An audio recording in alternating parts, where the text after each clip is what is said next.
চট্টগ্রামের রেডিসন আমাদের সাথে রয়েছেন চট্টগ্রামের মাননীয় মেয়র ডাক্তার শাহাদাত হোসেন, আরও রয়েছেন এই টিমের স্বত্বাধিকারী জনাব সামির কাদের চৌধুরী। আপনাদের সকলকে আমাদের অনুষ্ঠানের পক্ষ থেকে স্বাগত।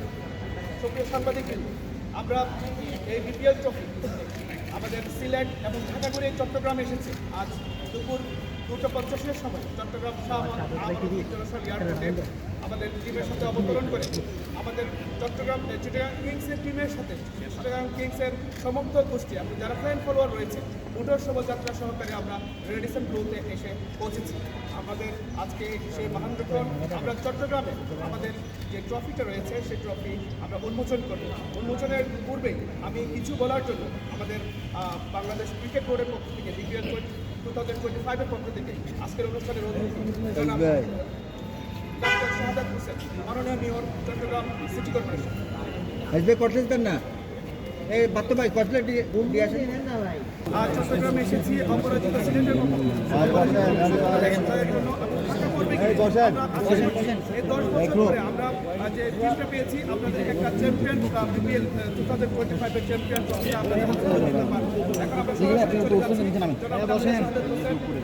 যাচ্ছি এইখানে বিপিএল টি20 ট্রফি উন্মোচনের এই অনুষ্ঠানে আমি উপস্থিত সবাইকে জানাচ্ছি আন্তরিকভাবে ধন্যবাদ ও শুভেচ্ছা এই নগরের মেয়র হিসাবে। ও আজকে এখানে আমাদের মাঝে উপস্থিত রয়েছেন কিংস ক্লাব। এই ক্লাবটি এবার বিপিএল 20 সেবা প্রত্যাশী সেই টিমের প্রধান দায়িত্বে যিনি আছেন বিশিষ্ট ক্রীড়া সংগঠন সামির কাদের চৌধুরী। আমাদের এখানে জাতীয় দলের ক্রিকেটাররা উপস্থিত আছেন, বিভিন্ন সামাজিক ব্যক্তিত্বরা আছেন। অত্যন্ত আনন্দিত। ইতিমধ্যে বিপিএলের আপনারা দেখেছেন একটা শো, আপনারা দেখেছেন এই এমার্জেন্সি স্টেডিয়ামে। আমি চেয়ারম্যান হিসেবে এই টুর্নামেন্টের দায়িত্ব পালন করছি। তো কাজেই আজকে এই লগর মোচন ট্রফি উন্মোচন প্রোগ্রামের আমি উদ্বোধন ঘোষণা করছি। পাশাপাশি আমি বলতে চাই যে চট্টগ্রাম থেকে বাংলাদেশের আজকে জাতীয় খেলোয়াড় যারা আছে এবং এই আন্তর্জাতিক জীবনে যারা নাম কুড়িয়েছে চট্টগ্রামের একটি বিশেষ ভূমিকা রয়েছে। একসময় এখানে স্টার সামান ক্রিকেট টুর্নামেন্ট হতো, অন্য অনেক ক্রিকেট টুর্নামেন্ট হতো।